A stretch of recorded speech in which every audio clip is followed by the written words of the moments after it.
Buen día a toda la comunidad cristiana de Pueblo Libre. La iglesia los saluda a todos los que nos han permitido entrar hoy día a sus hogares. Muchas gracias.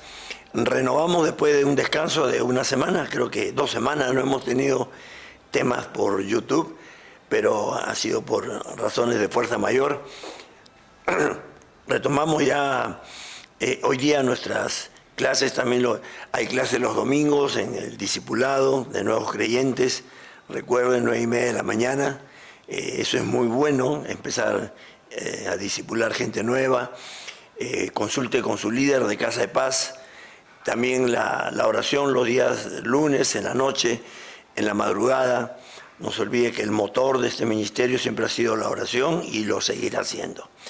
Bien, hoy día vamos a leer un pasaje y vamos a tratar sobre los documentos que causan miedos, ¿no? Hay algunos documentos, algunas noticias que causan malestar y miedo a uno. Segunda de Reyes, capítulo 19, versículo 14, dice: y tomó Ezequías las cartas de mano de los embajadores, y después que las hubo leído, subió a la casa de Jehová y las extendió Ezequías delante de Jehová. Aquí vemos al rey Ezequías que le mandan unas cartas de amenaza, ¿no? Y la amenaza está en la parte de atrás, en el capítulo 18, versículo 27. Dice: y el Rabsacés les dijo: me ha enviado mi señor para decir estas palabras a ti y a tu señor, o sea, al rey. Y no a los hombres que están sobre el muro, sino a ti. Están expuestos a comer su propio estiércol y beber su propia orina con vosotros. Entonces Rabsacés se puso en pie y clamó a gran voz en lengua de Judá y habló diciendo: oí la palabra del gran rey y el rey de Asiria. O sea, era una amenaza. Este capítulo grábelo en su vida. Era una amenaza. Al rey Ezequías, rey de Judá, le enviaron estas amenazas de muerte de parte de Sennacherib, y se lo enviaron por escrito, ¿no? Esta ciudad estaba sitiada ya 3 años y él le había puesto miedo en su corazón. Es una historia que realmente, esta historia cobra vida el día de hoy cuando tus enemigos te asustan, o situaciones, ¿no?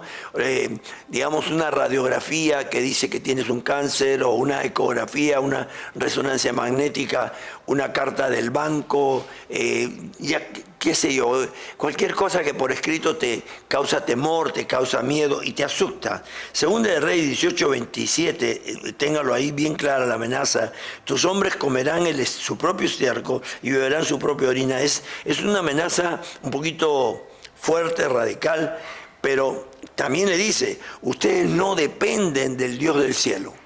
Así canten coritos, así alaben, Dios no los va a escuchar. Lea todo el pasaje.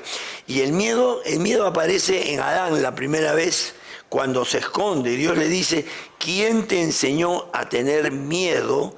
¿Por qué te escondiste? Ahí nace el miedo, y ese miedo ha corrido por toda la Biblia de una forma u otra, y ese rey le comunica: te vamos a quitar tus finanzas, tu alimentación, no va a entrar el agua, no va a haber luz, nadie te va a ayudar, ni aun tu Dios. Hay un movimiento silencioso de poner miedo en las familias, donde el enemigo está obrando de una manera, vamos a decir, sobrenatural, porque no es natural la forma y está tratando de conquistar la mente y el corazón de nuestros hijos. Él quiere instruir a nuestros hijos menores de 20, 25 años, y lo primero que hace el enemigo es poner palabras de miedo. Es una guerra, escúcheme, es una guerra de palabras en su mente que le van a causar a usted miedo. Segunda de Reyes 18:27, el miedo no viene de Dios. El enemigo lo usa para entrar en tu mente, para lograr capturar tu corazón. Aquí habían parado y detenido la obra de Dios por 14 años, solo por miedo. O sea, los trabajos, las visiones, las metas se detienen cuando la mente acepta el miedo y usa cada palabra que sabe que a usted le va a afectar. Y todo se detiene. Ministra tu miedo al Señor. En Segunda de Reyes, capítulo 19, versículo 1, dice: cuando el rey Ezequías lo oyó, rasgó sus vestidos y se cubrió de cilicio y entró a la casa de Jehová.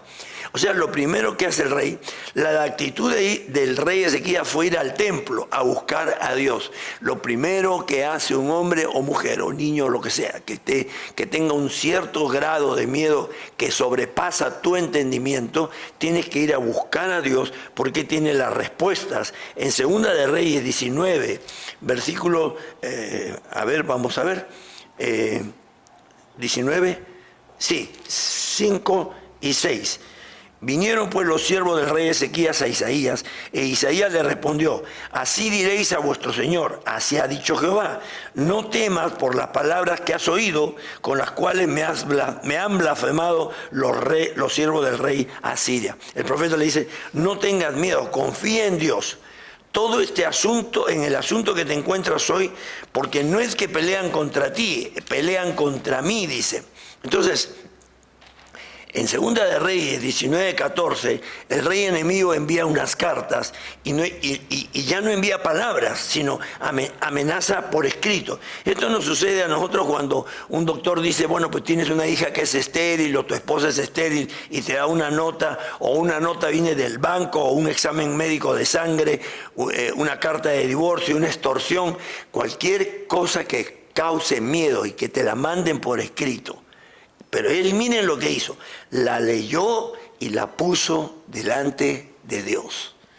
O sea, se fue delante de Dios a leer la carta y esperó. Ezequías le muestra la carta a Dios. En Segunda de Reyes 19, 20 y 22 dice: entonces Isaías, hijo de Amós, envió a decir a Ezequías: así ha dicho Jehová, Dios de Israel, lo que me pediste acerca de Sennacherib, rey de Asiria, he oído. Esta es la palabra que Jehová ha pronunciado acerca de él. La Virgen de Sión y te menosprecia, te escarnece, detrás de ti mueve su cabeza la hija de Jerusalén. Han blasfemado contra el Santo de Israel. O sea, presenta el escrito al Señor, lo que le está atemorizando, lo que le está causando miedo, lo pone delante de él, confiando en que Dios lo va a librar de esto. Pero aquí hay algo muy cierto. En el versículo 35 y 37 dice: y aconteció que aquella misma noche salió el ángel de Jehová y mató en el campamento de los asirios a 185,000. Cuando se levantaron por la mañana, he aquí que todo eran cuerpos de muerte. Y aconteció que mientras él adoraba, este que amenazó, en el templo de Nisrot, su dios, Adramelech y Sarecer, sus hijos, le hirieron a espada y huyeron a la tierra de Arad. O sea, este hombre que había amenazado al rey Sennacherib, al final es vencido y sus propios hijos lo matan a él.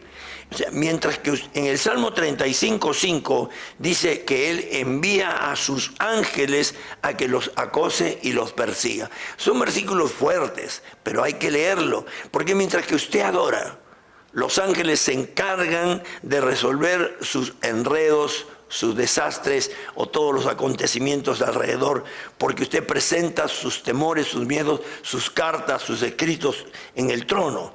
Y esto es lo que va a pasar. Los que pusieron la red, la trampa, ellos caerán en el mismo problema que han creado, porque lo que tú estás pensando, eso te va a acontecer. Y dice la palabra que él hace estar en paz a tus mismos enemigos con usted, cuando tú estás alineado con Dios. Y dice: pastor, ¿y por qué le escribe así este rey? ¿Miedo a qué? Miedo a que sus hijos se casen mal, miedo a que salgan mal de la casa, que no entren a un programa de la universidad, a una enfermedad que te consuma, a un trabajo que no prosperes, a, digamos, las noticias de una resonancia magnética, de una radiografía. A veces las circunstancias se juntan todas para causarle a usted un miedo de no acercarse al trono de la gracia.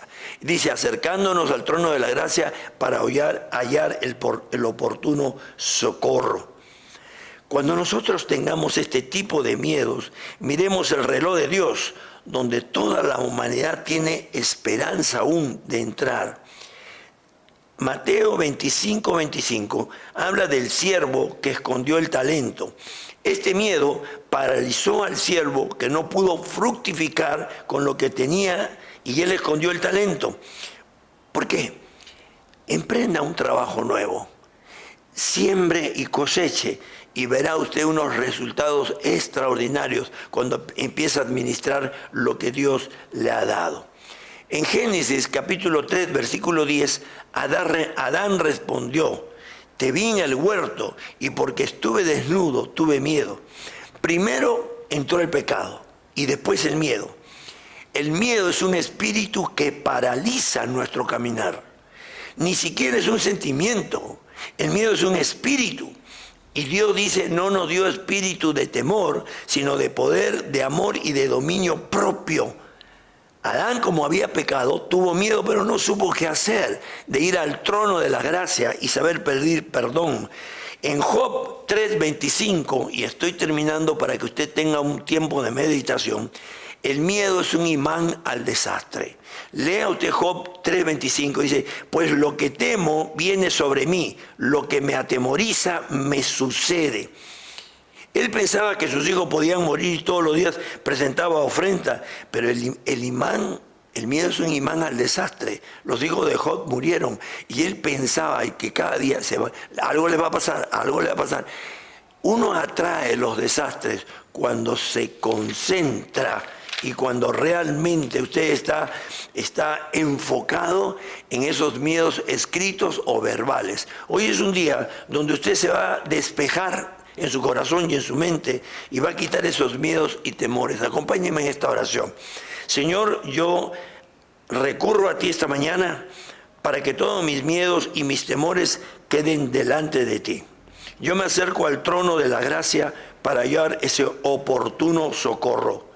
Me acerco, Señor, para que tú en esta mañana en la cruz cargaste mis miedos y mis temores. A cualquier carta, a cualquier notificación, a cualquier extorsión, cualquier cosa que diga el doctor, el banco, cualquier deuda, Señor, las ponemos delante de tu trono para que tú te hagas cargo de ellas. Te adoramos, bendecimos tu nombre y sabemos que tú no duermes y estás vigilando, Señor. Y te entregamos todo esto porque sabemos que tú tienes cuidado de nosotros. Tú hiciste un decreto, hiciste una promesa y sabemos que eres Dios que no miente. En el nombre de Jesús, amén y amén. Gracias por permitirme entrar a sus casas. Espero que el Señor haya quitado sus miedos y sus temores este día.